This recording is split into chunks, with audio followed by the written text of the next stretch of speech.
sahabat. Sekarang ni saya nak nak kongsi sedikit berkenaan dengan kereta wajan ni, berkenaan komponen relay ya. Relay. Komponen relay. Okey. Sekarang ni komponen relay.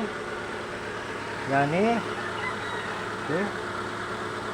Yang ni relay dia untuk semua bahagian lampu, bahagian dalam dashboard, meter belakang semua tidak menyala, semua kejam.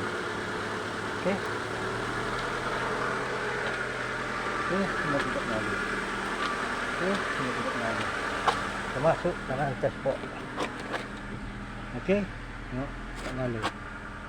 Okey. Okey. Kalau saya bawa balik, kan. Okey. Okey, semua lampu nyala. Nyala. Okey. Sekarang dalam meter pun nyala. Okey. Okey. Okey.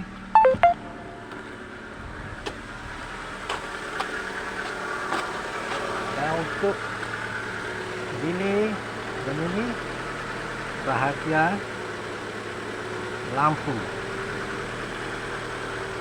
apa lampu meter ataupun lampu belakang.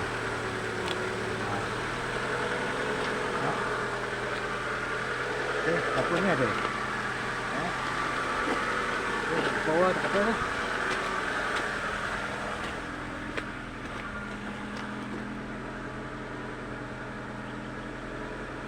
Okey, lampu meter dia. Okey. Satu untuk lampu bawah sahaja. Okey. Yang ni relay untuk lampu bawah sahaja. Okey. Lampu bawah sahaja. Okey. Ini yang ni. Okey. Yang ni radiator.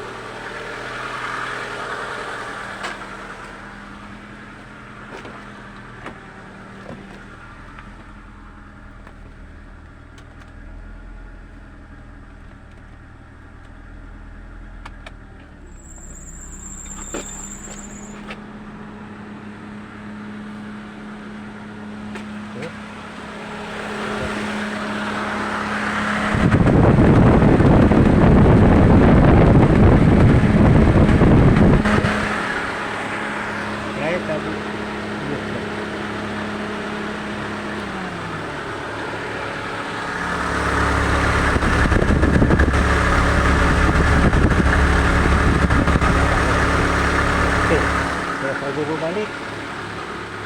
Ya.